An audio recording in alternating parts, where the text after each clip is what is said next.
10ஆம் வகுப்பு பொதுத் தேர்வு மதிப்பெண் மறுகூட்டல் மற்றும் மறுமதிப்பீடு முடிவுகள் இன்று பிற்பகல் வெளியிடப்படும் என்று அரசு தேர்வுகள் இயக்ககம் அறிவித்துள்ளது. 10ஆம் வகுப்பு பொதுத் தேர்வு முடிவுகள் வெளியானதை தொடர்ந்து மறுகூட்டல் மற்றும் மறுமதிப்பீடு செய்ய கடந்த ஜூன் மாதம் 17ஆம் தேதி முதல் 25ஆம் தேதி வரை அவகாசம் வழங்கப்பட்டது. இந்த விடைத்தாள் மறுமதிப்பீடு மற்றும் மறுகூட்டலுக்கு தமிழகம் முழுவதும் மொத்தம் 8682 மாணாக்கர்கள் விண்ணப்பித்திருந்தனர்.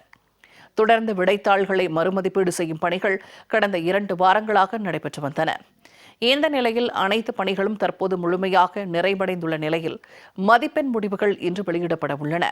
அதன்படி அரசு தேர்வுகள் இயக்ககம் வெளியிட்டுள்ள அறிவிப்பின்படி 10ஆம் வகுப்பு பொதுத் தேர்வு மறுகூட்டல் மற்றும் மறுமதிப்பீடு முடிவுகள் இன்று பிற்பகல் வெளியாகும் என்றும் இதற்கு விண்ணப்பித்த தேர்வர்கள் www.dge.tn.gov.in என்ற இணையதளத்தில் தங்களது பதிவெண் மற்றும் பிறந்த தேதியை பதிவிட்டு முடிவுகளை தெரிந்து கொள்ளலாம் என்று தெரிவிக்கப்பட்டுள்ளது.